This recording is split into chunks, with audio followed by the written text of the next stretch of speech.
सभी साथियों का कार्यक्रम में स्वागत है। विज्ञान के इस कार्यक्रम में हमारा आज का विषय है वैज्ञानिक प्रमाण के बारे में। और इसको पढ़ेंगे हमारे सामने अजीज राय जी। अजीज राय जी, आपका स्वागत है। कृपया अपना विषय प्रस्तुत कीजिए, उसके बाद हम सवाल जवाब करेंगे। अजीज जी। जी, सभी को मेरा नमस्कार।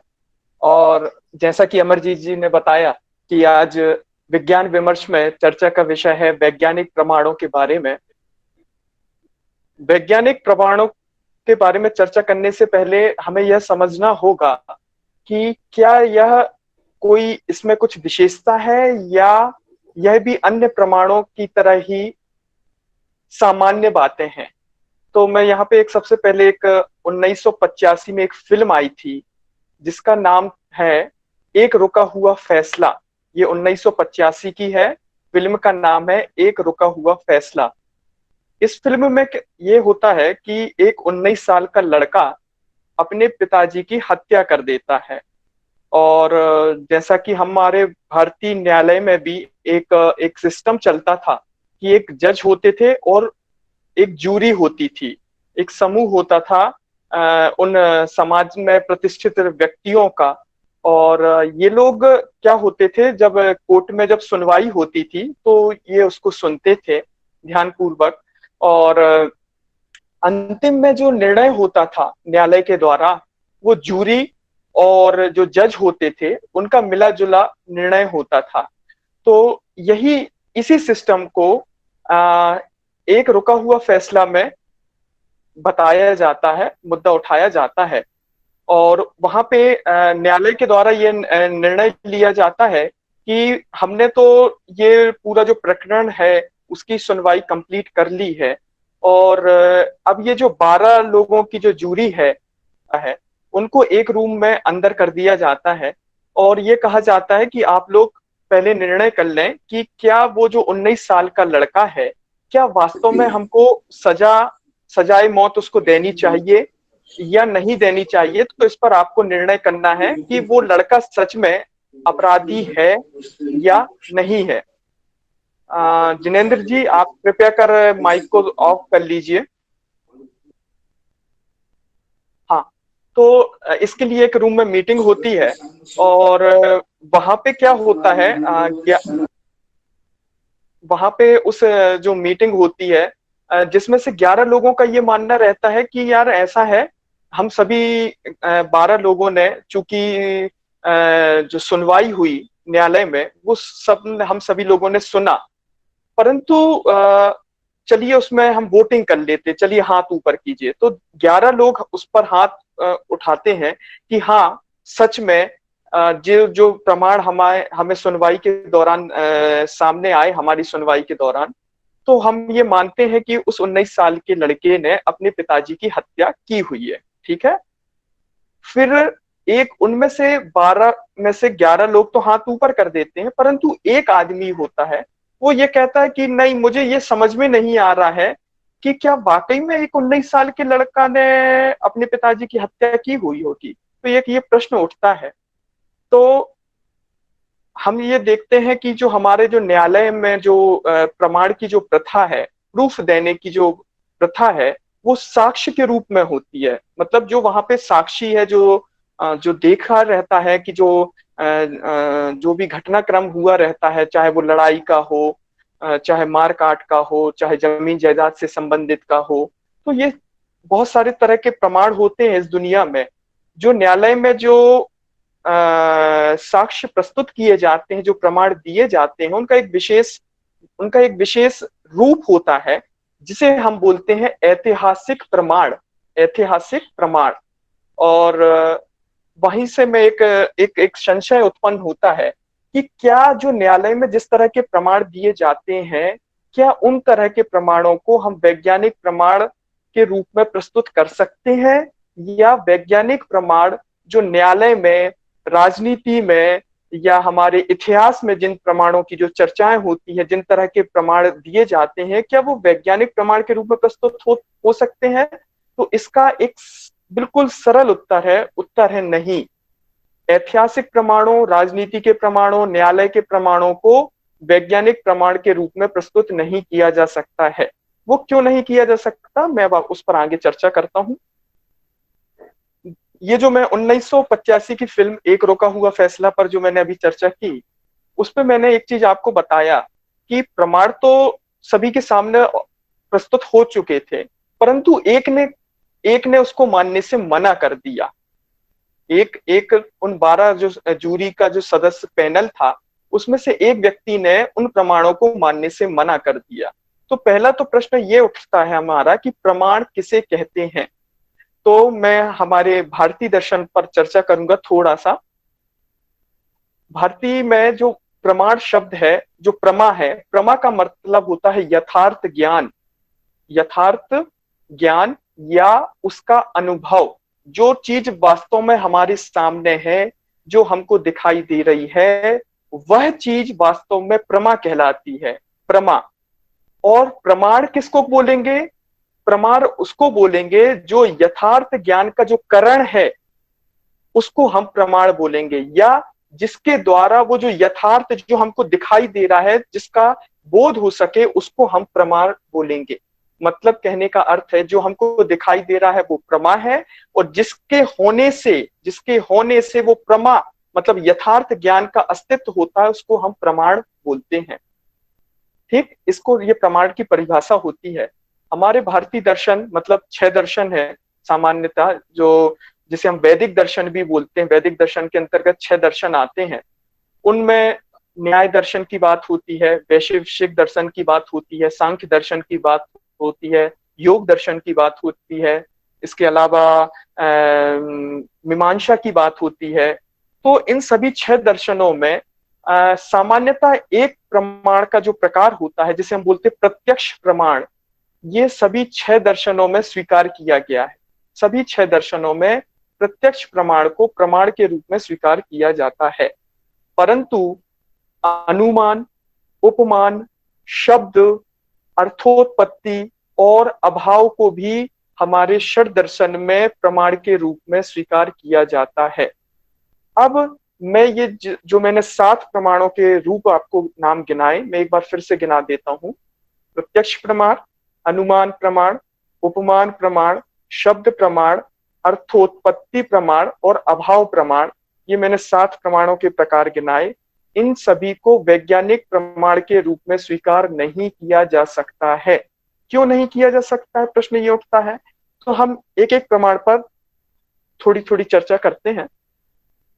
ये जो प्रत्यक्ष प्रमाण होता है, प्रत्यक्ष मतलब जो हमारे सामने है। विज्ञान में आज हम बहुत सी ऐसी घटनाएं हैं जिनसे हम परिचित हैं। पता ये लगता है कि ये वो जो घटना जिसको हम प्रत्यक्ष देख रहे हैं, सूंघ रहे हैं, छू रहे हैं, ये वास्तव में अपने आप में एक भ्रम हो सकता है। ये एक तरह का भ्रम हो सकता है। इसलिए विज्ञान में वैज्ञानिक प्रमाण के रूप में प्रत्यक्ष को प्रमाण नहीं माना जा सकता। उदाहरण के रूप में मैं कुछ उदाहरण गिना देता हूं आपको। आकाश में कभी कभी एक होता है अंतरिक्षी, या जिसको बोलते खगोलीय लेंस। खगोलीय लेंस के द्वारा जब गुरुत्वाकर्षण का प्रभाव बहुत अधिक हो जाता है, और जब कोई प्रकाश किरणें तारों वो उस गुरुत्वाकर्षण से होते हुए जब हम तक पहुंचती हैं, तो उसमें कुछ विकृति आ जाती है, जिसकी वजह से एक ही तारा की हमें 2 स्थिति पता लगती है।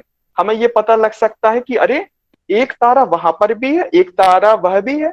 तो हमको एक ही तारा की 2 स्थितियों का पता लग सकता है। तो ये एक तरह का भ्रम है। इसी तरह से आपने देखा होगा रेगिस्तान की जो मरीचिका होती है, हमको गर्मी के दिनों में वहां पे पानी होने का भ्रम उत्पन्न हो जाता है, जबकि वहां पानी नहीं होता है ना। इसके अलावा ठंडे प्रदेशों में एक स्थिति ये निर्मित होती है, जब ठंडे प्रदेशों में हम जाते हैं रात के समय में, ये जो समुद्र किनारे जो जहाज खड़े होते हैं, वो हमें अंतरिक्ष में उल्टे लटके हुए दिखाई देने लगते हैं। तो इस तरह से बहुत से प्रत्यक्ष जो चीजें हम घटनाएं घटित होती हैं, ये भ्रम हो सकती हैं। उसमें से डॉपलर इफेक्ट से भी संबंधित बहुत सारे भ्रमों को आज हम जानते हैं। तो इसलिए प्रत्यक्ष प्रमाणों को हम वैज्ञानिक प्रमाण के रूप में स्वीकार नहीं करते हैं। अनुमान, अनुमान को साधारणतः कॉमन सेंस के रूप में प्रस्तुत किया गया है। हमारे षट दर्शन या जिसे हम बोल सकते हैं वैदिक दर्शन में अनुमान को, इसलिए हम अनुमान को भी वैज्ञानिक प्रमाण के रूप में स्वीकार नहीं करते हैं। उपमान, उपमान का मतलब होता पैटर्न, जहाँ पे हम बहुत सारी चीजों को पैटर्न ढूंढ सकते हैं इस समाज में। क्रम का पैटर्न हो सकता है, रंगों का पैटर्न हो सकता है, आकृतियों का पैटर्न हो सकता है, आकार का पैटर्न हो सकता है। तो इसको भी वैज्ञानिक प्रमाण के रूप में नहीं स्वीकारा जाता है। शब्द, कभी कभी हम लोग ये कहते हैं कि भाई चाणक्य ने ये बात कही थी, फलानी चीज, फलाना जो कोट है, जो उद्धरण है, वो चाणक्य ने कही थी। या हम ये बोलते हैं कभी कभी कि ये वाली बात अल्बर्ट आइंस्टीन ने कही थी, ये वाली बात न्यूटन ने कही थी।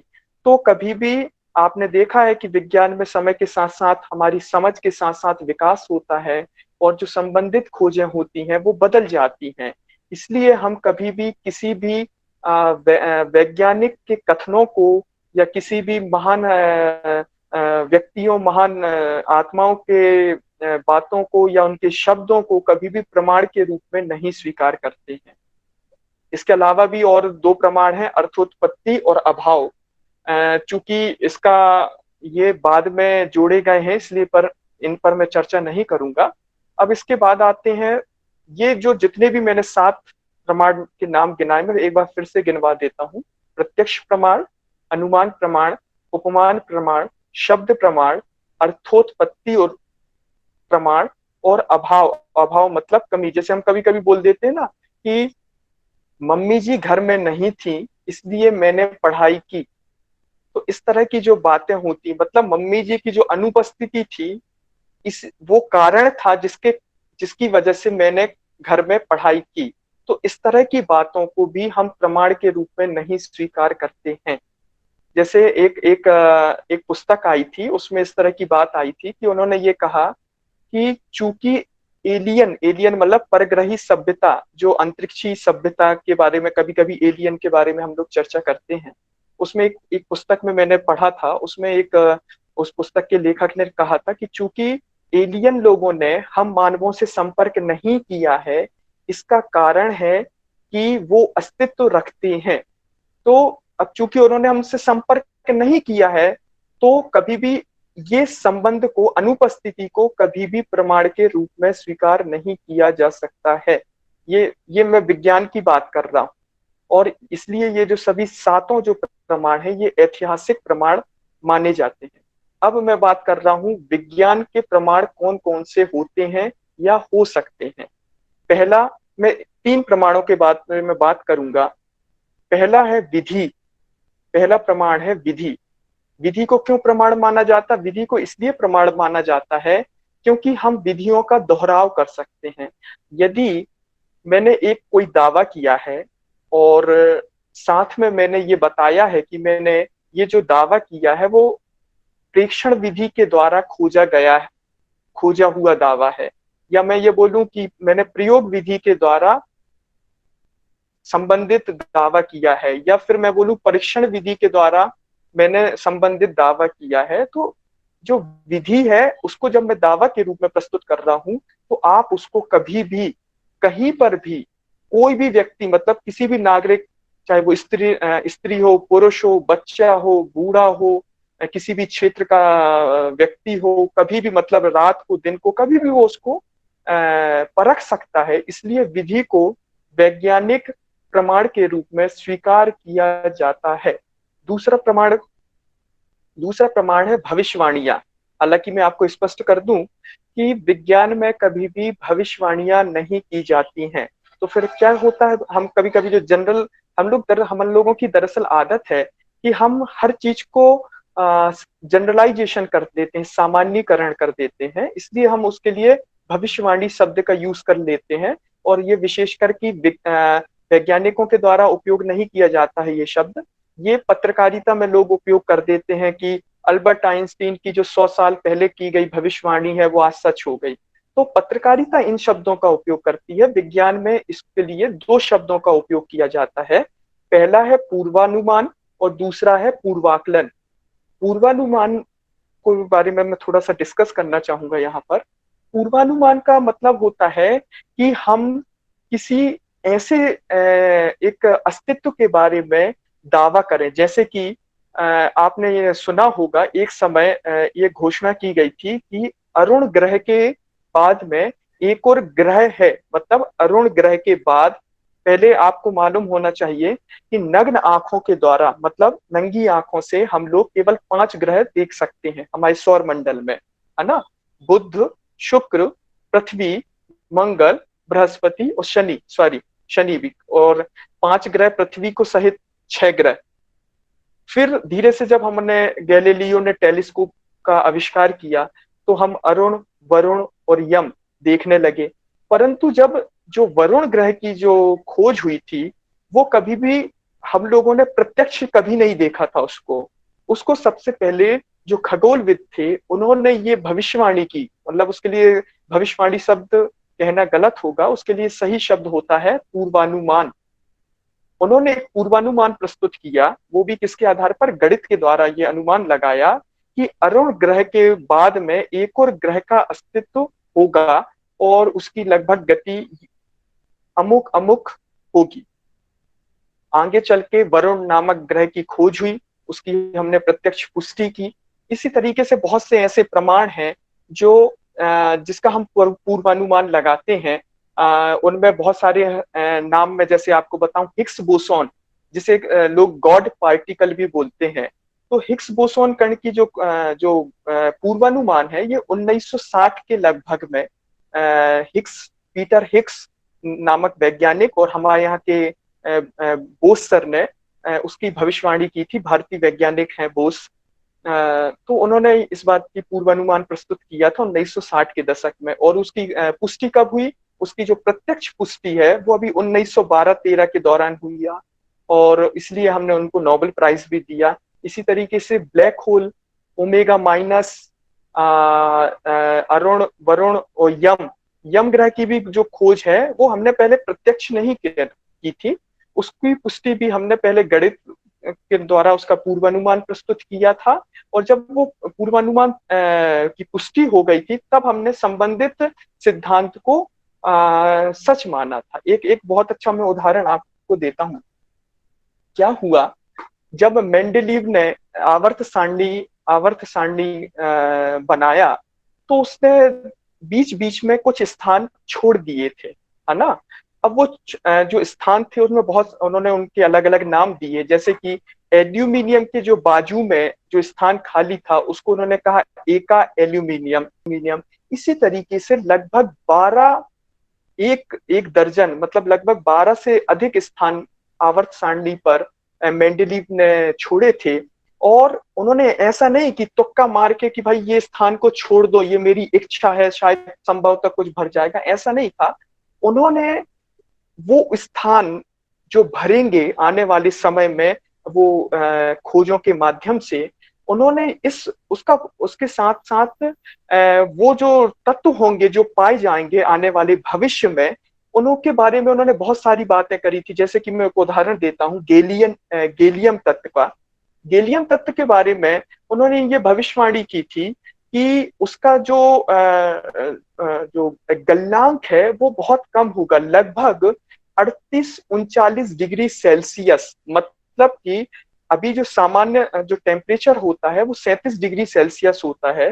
तब उन्होंने ये उस समय पूर्वानुमान प्रस्तुत किया था कि जब हम उस गैलियम तत्व को अपने हाथ पर रखेंगे तो वो पिघल जाएगा। किस आधार पर? उन्होंने ये भविष्यवाणी की थी आवर्त नियमों के आधार पर। आवर्त नियम की जो नियम है, हमने केवल और केवल उनको इसलिए स्वीकार किया क्योंकि वो भविष्यवाणी मतलब पूर्वानुमान प्रस्तुत करने में सक्षम था। इसी तरीके से जैसे न्यूटन का जो सिद्धांत है, गुरुत्वाकर्षण का जो सिद्धांत है, हमने केवल उसको इसलिए स्वीकार किया क्योंकि वो पूर्वानुमान प्रस्तुत करने में सक्षम था। और भविष्य में जाके वो पूर्वानुमान सत्य भी सिद्ध हो सकता था और झूठ भी सिद्ध हो सकता था। तो ये जो अनिश्चितता है, ये जो भविष्य के बारे में जो संभावनाएं हैं, वो वैज्ञानिक प्रमाणों के रूप में फलदायी सिद्ध होती है। और इसका निर्णय कोई व्यक्ति नहीं लेता है, इसका निर्णय कौन लेता है? प्रकृति। हम ये जो वैज्ञानिक लोग होते हैं या वैज्ञानिक समुदाय होता है, वो अपने सिद्धांत की प्रामाणिकता के लिए कुछ पूर्वानुमान प्रस्तुत करता है और उसको छोड़ देता। पूर्वानुमान कब कब प्रमाणित होते हैं? भविष्य में जाकर प्रमाणित होते हैं। यदि वास्तव में प्रकृति उसी तरह की है जिस तरह से दावा एक वैज्ञानिक के द्वारा किया जाता है, तो स्वाभाविक रूप से वह आगे जाकर सही सिद्ध हो जाएगा। क्या? पूर्वानुमान सही सिद्ध होगा। और जब पूर्वानुमान सही सिद्ध होगा, तो जो जिस सिद्धांत के द्वारा हम वो पूर्वानुमान की भविष्यवाणी किए थे, तो हम उस सिद्धांत को भी स्वीकार कर लेते हैं एक वैज्ञानिक प्रमाण के रूप में। ठीक है, तो दो तरह की मैंने बात करी वैज्ञानिक प्रमाण के बारे में, एक विधि और दूसरा हो गया भविष्यवाणी। तीसरा एक और मैं प्रमाण के बारे में बात करता हूँ वैज्ञानिक प्रमाण के बारे में, वो है उपयोगिता। उपयोगिता जैसे कि एक बहुत अच्छा उदाहरण है कि सामान्यतः जब हम लोग पृथ्वी को देखते हैं, हमारे चारों ओर देखते हैं, तो हम देखते हैं कि भाई पृथ्वी तो फ्लैट है, मतलब समतल है। परंतु वैज्ञानिक लोगों का तो दावा है कि भाई पृथ्वी गोल है। आप इस तरह से कभी भी ये स्पष्ट रूप से प्रमाण में ये नहीं बता पाएंगे कि पृथ्वी गोल है या पृथ्वी समतल है। तो फिर हम कैसे सिद्ध करें? तो इसका सबसे अच्छा तरीका है उपयोगिता। उपयोगिता के द्वारा हम इस बात को प्रमाणित कर सकते हैं कि जो पृथ्वी है वो गोल है। देखते हैं वो कैसे कर सकते हैं। मान के चलो हम दो समूह बनाते हैं, दो दो अलग अलग दावे करने वाले हैं। एक का मानना है कि पृथ्वी समतल है, दूसरे का मानना है कि पृथ्वी गोल है। तो हम ऐसा करते हैं, समतल करने वाले से बोलते हैं कि भाई एक काम करो, आपके समतल का जो एक फार्मूला होता है, जो सूत्र होता है, वो अलग होता है। गोल संरचना का जो फार्मूला या जो सूत्र होते हैं वो बिल्कुल अलग होते हैं। अब हम बोलते हैं कि एक काम कीजिए, आप एक पॉइंट, पृथ्वी पर एक पॉइंट बना लीजिए।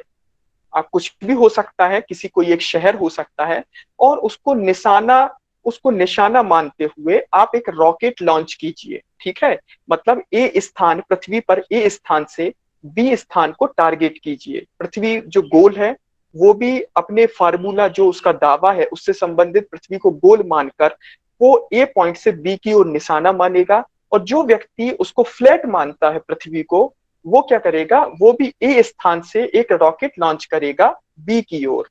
जैसे ही रॉकेट लॉन्च हो जाता है, तो हम देखते हैं कि जो जिसका मानना है कि पृथ्वी गोल है, तो वो बिल्कुल, यदि बी स्थान पर जो रॉकेट लॉन्चिंग है और वो बिल्कुल सही एक्यूरेट लग जाती है, सटीक लग जाती है, तो हम ये मानते हैं पृथ्वी गोल है। और यदि समतल का जो फार्मूला से हमने रॉकेट लॉन्च किया था, जिस फार्मूला से, यदि वो सफल हो जाता है, तो हम ये मानेंगे कि पृथ्वी फ्लैट है। अभी तक हम देखते आए हैं कि ये जो पृथ्वी का जो गोल मानने से जो फैक्ट है कि पृथ्वी गोल है, उसका हम उपयोग कर पाते हैं, इसलिए हम पृथ्वी को गोल कहते हैं।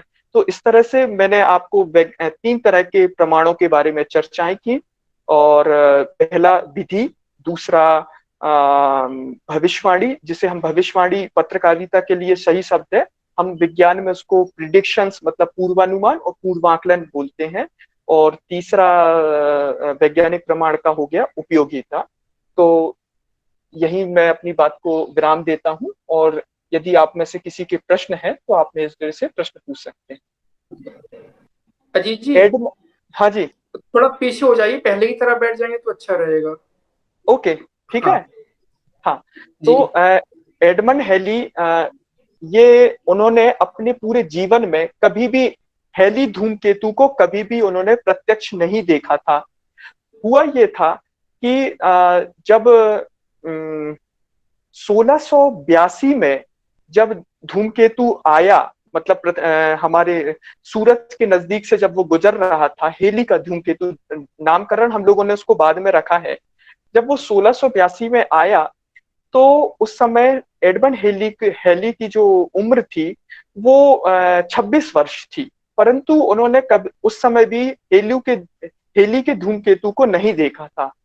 उनको जब उनकी उम्र हो गई और अधिक हो गई, तो उनको एक बात पता लगी कि यार एक धूमकेतु मतलब एक एक पिंड है जो सूर्य के नजदीक से उच्छल मतलब एक उसकी पूंछ है और तारा के रूप में वो गुजर रहा है। वो 1531 में देखा गया था, वो 1607 में देखा गया था, उसके बाद 1682 में देखा गया था।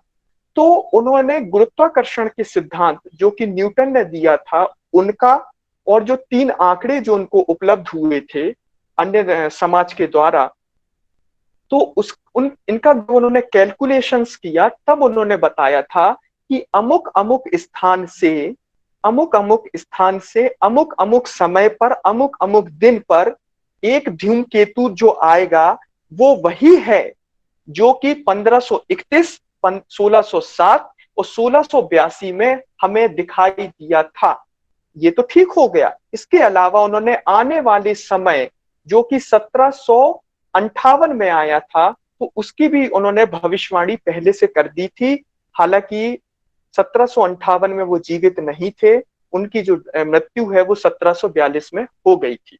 तो ये भी एक उदाहरण है बहुत अच्छा, एक वैज्ञानिक प्रमाण का, कि हम किस तरीके से पहले से अपना पूर्वानुमान प्रस्तुत कर देते हैं। और जो प्रकृति है, यदि हम वास्तव में प्रकृति को अच्छे से जान चुके हैं, तो वो प्रकृति बिना भेदभाव करे उस चीज की भविष्य में जाकर पुष्टि कर देती है, और इसी को हम वैज्ञानिक प्रमाण के रूप में स्वीकार करते हैं। Hello sir. जी सर।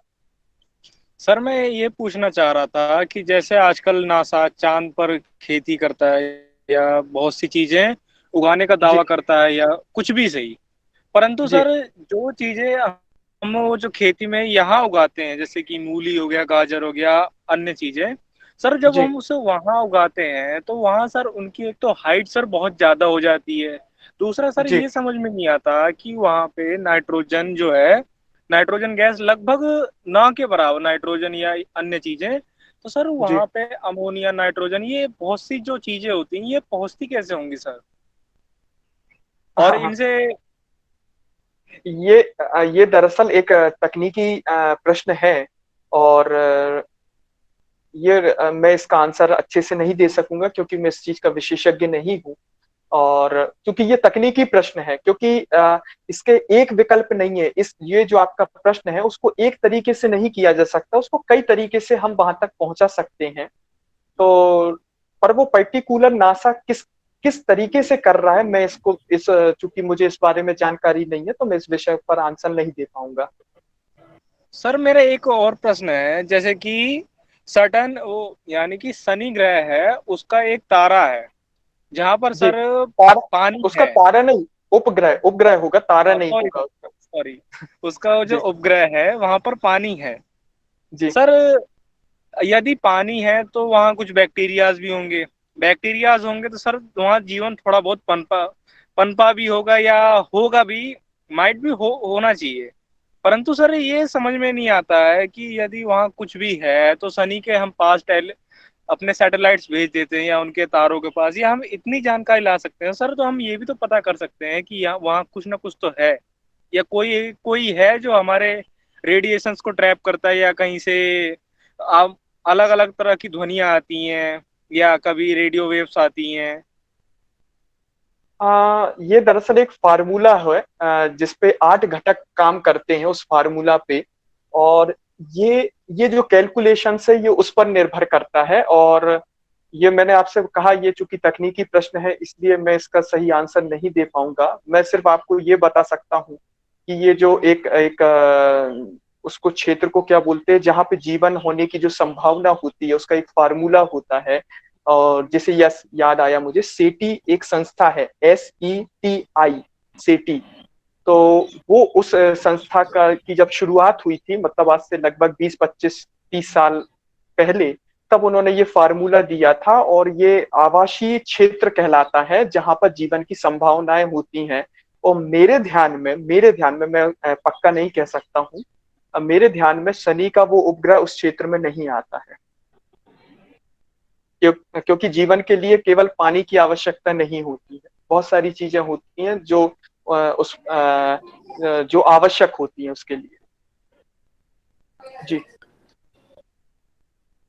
अजीत जी, हाँ जी। यदि कभी संभव हो तो आप ये बताना चाहेंगे कि जीरो से लेके हाँ, जीरो से लेकर वरुण ग्रह की खोज कैसे हुई?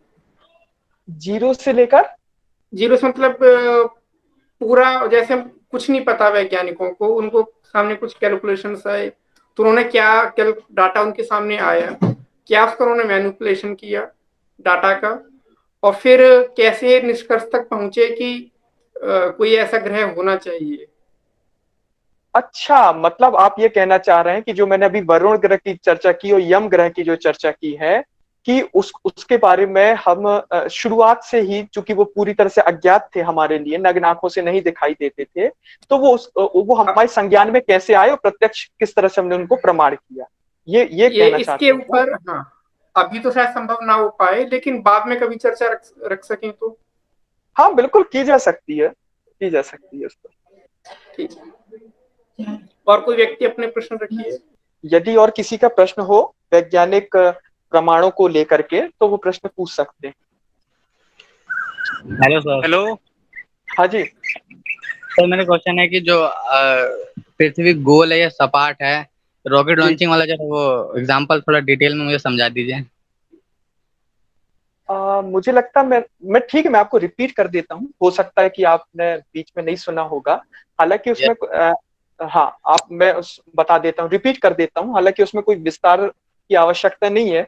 एक सीधी सी बात यह है कि यदि हम प्रत्यक्ष मतलब आंखों के द्वारा देखकर ये प्रमाणित करना चाहें कि पृथ्वी गोल है या सपाट है, तो हम कभी भी उसको प्रमाणित नहीं कर पाएंगे, निर्णायक भूमिका तक उसको नहीं पहुंचा पाएंगे। क्योंकि एक बार क्या हुआ था, मैं आपको बताता हूँ, एक घटना है। अपोलो 11 के समय जब अपोलो ग्रह काफी दूर जा चुका था, चंद्रमा से भी आगे जा चुका था, तो वहां से उन्होंने पृथ्वी की फोटो को खींचा और पृथ्वी पर जो स्टेशन था वहां तक उन्होंने पहुंचाया।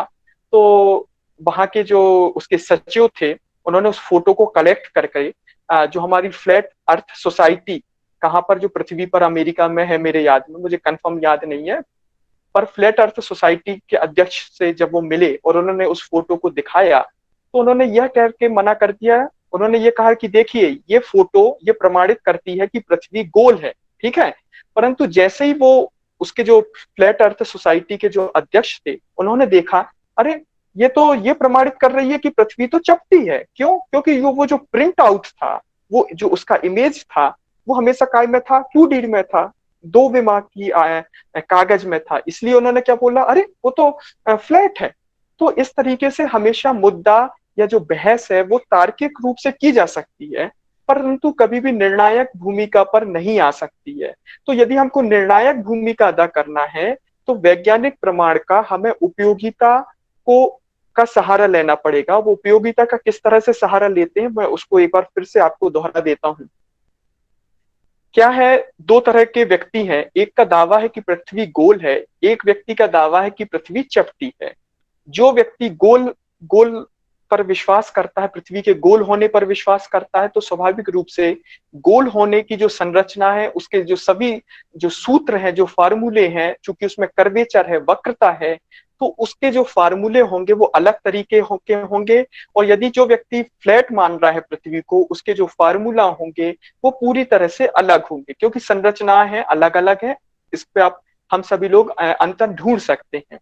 जो व्यक्ति, जो हम एक निशाना बना ले, मान के चलो हमने जबलपुर से दिल्ली को निशाना बनाना है, एक रॉकेट के द्वारा हमने लॉन्च किया और हमने उसको निशाना बनाया। स्वाभाविक बात है, चूंकि डिस्टेंस जितनी ज्यादा दूर होगी, उसका जो कर्वेचर होगा वो बहुत ज्यादा बढ़ जाएगा।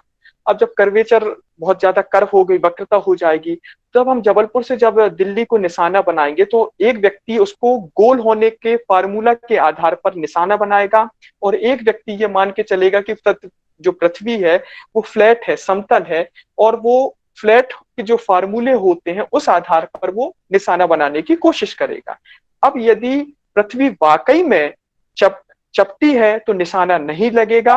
वो यदि पृथ्वी वाकई में चपटी है तो निशाना लग जाएगा, और यदि पृथ्वी वाकई में गोल है तो निशाना लग जाएगा। अभी तक हम जो देखते आए हैं, जितने भी रॉकेट हमने लॉन्च किए हैं, जितने भी अंतरिक्षी जो हमारे मिशन रहे हैं, वो सभी के सभी गोल मान करके लॉन्च किए गए हैं, और हम सभी अन्य कारणों से असफल हुए हैं। ऐसा नहीं है हम कई सभी कार्यक्रमों में सफल हुए, हम बहुत से कारणों असफल हुए हैं, परंतु उनका कारण कुछ अलग था। परंतु जितने भी जो सफलता अर्जित हुई है वो सभी के सभी पृथ्वी को गोल मान करके किए गए हैं, और इसलिए हम ये स्वीकार कर सकते हैं एक निर्णायक भूमिका के रूप में कि एक विज्ञान जो है वो निर्णायक भूमिका अदा करता है, और ये जो निर्णय है वो प्रकृति ने दिया है, कोई मनुष्य ने नहीं दिया है। इसलिए हम ये स्वीकार सकते हैं कि पृथ्वी गोल है, ना कि चपटी। जी। अच्छा, इसमें थोड़ी सी मैं एक अच्छी व्याख्या ये भी कर सकता हूँ जी। कि मान लेते हैं कि एक गोल है, तो जो व्यक्ति चपटी मानकर रॉकेट लॉन्च कर रहा है तो वो तो जी। सीधे लॉन्च कर देगा, तो हाँ, जो रॉकेट है वो आसमान में ही चला जाएगा डायरेक्ट। नहीं, वो केवल इतना क्यों करेगा, वो एंगल भी तो रख सकता है, इंक्लाइन भी तो कर सकता है ना। आप उसको सिर्फ जस्ट 90 एंगल क्यों देख रहा है, आप उसको इस तरह से भी तो कर सकते हैं, कुछ 60 नहीं, एंगल। मान लो उसने जमीन के समानांतर रख दिया, अपना रॉकेट लॉन्चर जमीन के समानांतर चलाया, तो जैसे सर्किल के ऊपर एक टेंजेंट छोड़ देती है सर्किल को आगे जाकर, तो उस तरह नहीं, रॉकेट भी छोड़ वो देगा। नहीं, वो दरअसल होता है पलायन वेग, जो होता है 11.2 किलोमीटर प्रति सेकंड। जिस जिस वेग की बात आप कर रहे हैं वो अलग चीज है, वो अलग मुद्दा है। नहीं, उसने मान लेते हैं कि सारी कैलकुलेशन कर रखी है A to Z, और रॉकेट उसने इस तरह से छोड़ा है कि वो सीधा ही जाएगा। तो वो फ्लैट में जिसने जाएगा। रॉकेट देखिए, देखिए, मैं आपको ये नहीं कह रहा हूं कि क्या है, मैं आपको ये बता रहा हूं कि हम निर्णायक भूमिका में किस तरह से वैज्ञानिक प्रमाण जो होते हैं वो सहयोग करते हैं। मैं उसका एक उदाहरण बस आपको बताया कि दरअसल हम जो लॉन्चिंग करते हैं वो गोल मान करके करते हैं, और वो चूंकि सफल होता है इसलिए हम इसको मानने के लिए बाध्य हैं कि पृथ्वी गोल है। आपको यदि लगता है कि पृथ्वी फ्लैट है, तो आप बेशक उसके लिए समतल के फार्मूला के द्वारा उसको प्रमाणित कर दीजिए, कोई दिक्कत नहीं है।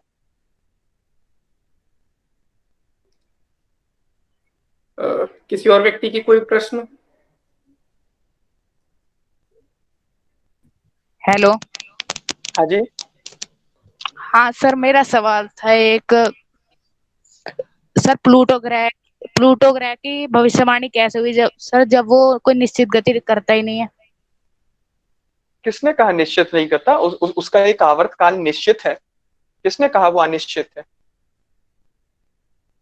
उसका एक एक निश्चित आवर्त काल है, मतलब जैसे हमारा पृथ्वी का 365 दिन है आवर्त काल है, उसी तरीके से उसका भी एक है। और इसका मतलब देखिए, मैं आपको बता दूं, यदि आप उसको अनिश्चित कह रहे हैं तो फिर आपको पृथ्वी को भी अनिश्चित कहना होगा, क्योंकि ये जो हम टाइम जो बाउंड करते हैं वो धीरे धीरे एक नियमबद्ध रूप से या तो बढ़ रहा होता है या कम हो रहा है होता है।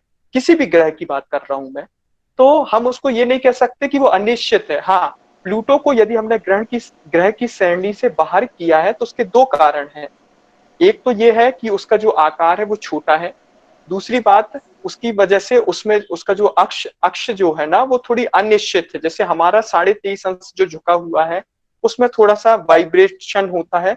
और इसके अलावा क्या होता है, जो प्लूटो है वो वरुण ग्रह की कक्षा को काटता है, और वो 3.5 डिग्री जो है वो जो अपना तल है जिसमें वो गति करता, मतलब जो अन्य सभी जो तल है ग्रहों के, उससे वो उठा हुआ है, इसलिए उसको प्लूटो की श्रेणी से अलग कर दिया गया है। ठीक है, किसी व्यक्ति का कोई प्रश्न नहीं है तो थोड़ी देर में खत्म करते हैं इसको। हेलो हाँ भाई। सर, मैं ये पूछना चाहता हूँ कि जैसे कि अभी आपने बताया कि प्लूटो का निश्चित या अनिश्चित जो भी सही, तो सर ये भी हाँ। तो हो सकता है कि जैसे बृहस्पति के बहुत सारे उपग्रह हैं, हो हाँ जी। सकता है वो उसमें से कभी ना कभी वो जो उपग्रह है वो पृथ्वी के होंगे, और बृहस्पति की जो गुरुत्वाकर्षण शक्ति है वो ज्यादा है, इस वजह से उसने एक दो उपग्रह जो है वो पृथ्वी की कक्षा छोड़ के उसकी कक्षा में चले गए होंगे। प्रश्न दोहराइएगा, मैं सुन नहीं पाया था, आवाज की वजह से। सर, जैसे कि मैं ये पूछना चाहता हूँ कि चंद्रमा पृथ्वी का उपग्रह है, ठीक है। हाँ, और बृहस्पति के भी बहुत से उपग्रह है। सर, क्या ठीक है। कभी ऐसा हुआ है या ऐसा हुआ था कि जैसे पृथ्वी या अन्य किसी ग्रह के उपग्रह जो हैं वो बृहस्पति के बड़े आकार और अधिक गुरुत्वाकर्षण शक्ति की वजह से उस ग्रह जिसके वो उपग्रह हैं उसे छोड़ के पृथ्वी के चक्कर लगाने, वो बृहस्पति चक्कर लगाने लगे? मुझे लगता मैं इसका उत्तर नहीं दे पाऊंगा आपको। सर, आप थोड़ा बहुत इलेबोरेट तो करके देखें। क्या पता आप कुछ अच्छा, हमें जानकारी दे दें। नहीं, नहीं अच्छा मैं थोड़ा प्रयास कर सकता हूँ। जी आप ये कह रहे हैं कि बृहस्पति का द्रव्यमान बहुत ज्यादा है, तो बृहस्पति ऐसा कर सकता है कभी किसी दूसरे ग्रह के उपग्रह को खींच ले और अपने में मिला ले, है ना? ये कहना जी चाह रहे हैं? जी जी बिल्कुल। देखो, जो गुरुत्वाकर्षण वाला फॉर्मूला है उसके अंदर अपॉन में आर स्क्वायर आता है, यस सर। तो दूरी का प्रभाव ज्यादा होता है बजाय द्रव्यमान के प्रभाव के, जी। है ना? और वो हमारा हम्म, चंदा जो है वो हमारे धरती के नजदीक है, जी तो आप समझ सकते हैं कि पृथ्वी का गुरुत्वाकर्षण डोमिनेट कर जाएगा और बृहस्पति का शायद नहीं कर पाएगा, हालांकि कोई मतलब इसकी संभावना नहीं दिखती है। सर, मेरा एक प्रश्न और है, जैसे कि मैंने कई बार डिस्कवरी पे या अन्य जगह भी ये पढ़ा या देखा है कि जो पैसिफिक ओशन के जितना बड़ा गड्ढा है वो चंद्रमा के उपग्रह के अलग हो जाने के कारण बना है। क्या ये बात सर सत्य है या नहीं? हाँ, तो उसका उत्तर ये है। दरअसल ये जो प्रमाण दिया गया है वो सिर्फ इस आधार पर दिया गया है कि जो चंद्रमा का जो द्रव्यमान है वो हमारे पृथ्वी के एक हिस्से से जो अलग हुआ हिस्सा है वो उसके लगभग समतुल्य है। इसलिए ये हम लोग संभावना जताते हैं कि ये चंद्रमा है वो हमारे पृथ्वी का एक हिस्सा है। हालांकि यह एक व्याख्या है, ना कि वैज्ञानिक प्रमाण। मतलब गणित के द्वारा हम बराबर के जो चूंकि समतुल्य है इसलिए हम उसको एक वैज्ञानिक प्रमाण के रूप में कहते हैं, परंतु ये एक वैज्ञानिक प्रमाण नहीं है, इसे वैज्ञानिक प्रमाण नहीं कहा जाएगा। जी अच्छा, हमारे बीच में के दीक्षित जी भी हैं, जी। जो कि मुझे अंदाजा है ओरेगामी गुरु के नाम से होंगे। हाँ हाँ हाँ हाँ हाँ। तो दीक्षित जी, आपने व्हाट्सएप समूह में सवाल पूछा है कि आप कुछ पूछना चाहते हैं, अपनी बात रखना चाहते हैं। कृपया अपनी बात रखिए, आपका स्वागत है। हमें बड़ी प्रसन्नता है कि आप भी इस मीटिंग में जुड़े हुए हैं। तो अजीत जी, आपका बहुत स्वागत है। आवाज आ नमस्ते रही है? अंकल जी। दीक्षित जी, जी। जी जी जी। अच्छा, दीक्षित जी इन बहुत बातों में आपने दीक्षित जी प्रमाण का बहुत दीक्षित जी अच्छा उदाहरण दिया। मैं दीक्षित जी एक और प्रमाण में हेत्वाभास की भी आप अगर कह देते, फैलेसी। कभी कभी जी जी जी। प्रमाण हमें सही लगता है, लेकिन हमारे प्रेक्षणों में गलती होती है और हम उसको बिल्कुल सही मान लेते हैं। उसको विज्ञान की भाषा में, दर्शन की भाषा में फैलेसी या हेत्वाभास कहते हैं। बाद में जी पता चलता है कि बहुत साल बाद कि ये प्रमाण ही नहीं था जिसको हम प्रमाण मानते हुए सिद्ध। जहां तक पृथ्वी के गोल होने की बात है, दो बिंदुओं से सैटेलाइट फेंकना, ये फेंकना तो बहुत बाद में आया। सबसे पहले तो अगर पृथ्वी गोल है तो गोलाई में हम एक परिधि जो देखते हैं वो वृत्ताकार होती है। अगर पृथ्वी सपाट होती तो हमें वृत्ताकार न दिखाई देती, परिधि वृत्ताकार न दिखाई देती। दूसरा, हम जब और ऊंचाई पर पहुंच जाते हैं तो वो परिधि बढ़ती जाती है। जैसे एक गोले पर अगर हम यहाँ खड़े हैं तो हम इतनी चीजें देख पाएंगे, अगर इतनी दूर खड़े होंगे तो और हमारी परिधि बढ़ती चली जाती है। ये गुण केवल गोले में होता है। दूसरा, सबसे बड़ी बात यह है कि जब हम समुद्र के किनारे खड़े हैं और यहाँ पर खड़े हैं और एक पानी का जहाज आता है, तो पानी के जहाज का ध्वज पहले दिखाई देता है और फिर पानी का और धीरे धीरे ध्वज और फिर पूरा इस गुण से अंदाजा मिला कि पृथ्वी को गोल होना चाहिए। और ये बात दो बिंदुओं पर, एक पे हम यहाँ तक परिधि देख पाते हैं, दूसरा और ऊंचाई पर। इन दोनों से गणितीय दूरों से हमने बिना कोई सैटेलाइट भेजे, बिना कोई पृथ्वी की का व्यास निकाल लिया, पृथ्वी की परिधि निकाल ली। ये भी निकाल लिया कि पृथ्वी जो है पूरी तरह गोलाकार नहीं है, ये अंडाकार है। लेकिन फिर भी हेत्वाभास बना रहा कि पहले कहते थे पृथ्वी नारंगी की तरह गोल है। नारंगी की तरह गोल है मतलब ध्रुवों पर झुकी हुई है। बाद में ये पता चला कि पृथ्वी नाशपाती की तरह गोल है। तो ये हेत्वाभास को हम खत्म करते जाते हैं और प्रमाण पे आते जाते हैं। लेकिन आपने बहुत बढ़िया बताया और ये आपके लिए बहुत, लेकिन ये इतिहास जो है। किसी ने म्यूट कर दिया है। दीक्षित जी, आपको किसी ने म्यूट कर दिया है, अपने आप को अनम्यूट कीजिए। बालवीर जी, आप हाँ यदि जी। आपको कुछ कहना हाँ हाँ, बाकी आपको मैं कुछ अपनी बात खत्म कर चुका हूँ और बस ये अब जब भी कभी मीटिंग हो तो बताइए, मैं रहा करूँगा।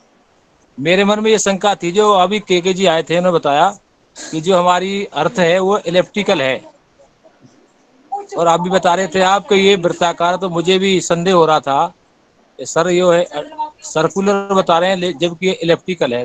तो के दीक्षित द्वारा ये मुझे ये क्लियर हो गया है। मैं ठीक है मित्र एक बात बताऊं कि दुनिया में कोई भी चीज पूर्ण वृत्त नहीं है। जी जी हाँ जितने भी पिंड हैं पूर्ण वृत्त संभव ही नहीं है। चाहे भगवान न भगवान बना पाता है न व्यक्ति बना पाता है। जी एक नियम यह है सांख्यिकी का कि every creation of the world wants maximum profit in minimum cost. आप एक बार एक में गोली चलाएंगे, दोबारा चलाएंगे तो कुछ ना कुछ आप एक वृत्त बनाएंगे, तो उसमें एक जगह करेंगे तो उसका कुछ व्यास होगा, दूसरी जगह कुछ व्यास होगा। तो जी परफेक्ट गोल कोई चीज नहीं है, ना परफेक्ट वृत्ताकार है, वो अधिवृत्त होगा, निश्चित इलिप्टिकल होगा।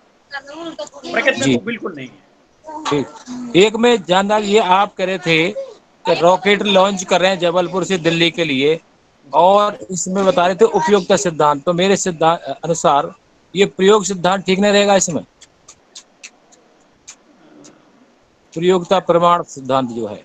ये प्रमाण अगर सब चीजें सही हों और पृथ्वी का गुरुत्वाकर्षण खींचे तो उसका पथ भी वृत्ताकार होगा जी और उस पृथ्वी के समांतर चलेगा, वो लग जाएगा। तो इसको जियाडिक उसको मोशन कहेंगे, लेकिन ये संभव नहीं है। पृथ्वी हमें बहुत पहले पता चल गया कि पृथ्वी गोल है, जब हम इतना बाण छोड़ ही नहीं पाएंगे। जबलपुर से दिल्ली तक का हमारे पास सैटेलाइट भेजने का तरीका नहीं था, पहले ही हमें पता चल गया कि पृथ्वी गोल है। हमने प्रकृति, ये जो हमारे यहाँ परिधि है, परिधि को हम जब एक जगह खड़े हैं तो हमें छोटी परिधि दिखाई देती है, फिर जब हम ऊंचाई पर खड़े हो जाते हैं तो और ऊंची परिधि बढ़ती चली जाती है। तो एक गोले में एक आप 10 फीट का डंडा काट दीजिए, उससे जो स्पर्श रेखाएं खींचेंगे वो एक कोण बनेगा, और वो कोण जैसे जैसे आप ऊंचा होते चले जाते हैं उस कोण का बढ़ता चला जाता है। इससे हमने गणना कर ली कि पृथ्वी कितनी गोल है और कितना इसका व्यास है, ये पहले पता चल गया। ठीक है भाई साहब, थैंक यू। ठीक है, मैं बोल चुका, और लोगों को समय दीजिए कृपया। कोई अन्य व्यक्ति अपनी बात रखिए, अन्यथा फिर मैं आखिर में अपनी एक बात और रखूंगा। ठीक है, किसी का कोई प्रश्न नहीं आया है। अभी दीक्षित जी ने एक बड़ी अच्छी बात कही कि अगर कोई चीज पृथ्वी के समानांतर लॉन्च की जाए तो उसका जो पथ है वो वृत्ताकार होगा, है ना। लेकिन हम क्या मानते हैं कि अगर कोई चीज, मान लीजिए पृथ्वी के समानांतर ना सही, लेकिन अगर पृथ्वी से लॉन्च करते हैं तो हम उसका पथ मानकर चलते हैं परवलय। और वो मोहन जी, एक मिनट। और वो परवलय हम तब मानते हैं, मैं इनको म्यूट कर देता हूं। और परवलय हम तब मानते हैं जब हम मान लेते हैं कि जो गुरुत्वाकर्षण का प्रभाव है वो फ्लैट के कारण है।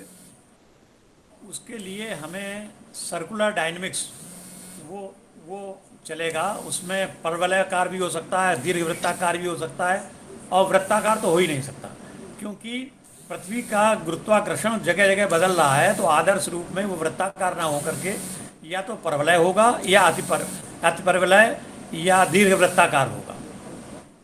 और वो गणना इसकी वैज्ञानिकों ने पूरी कर ली है।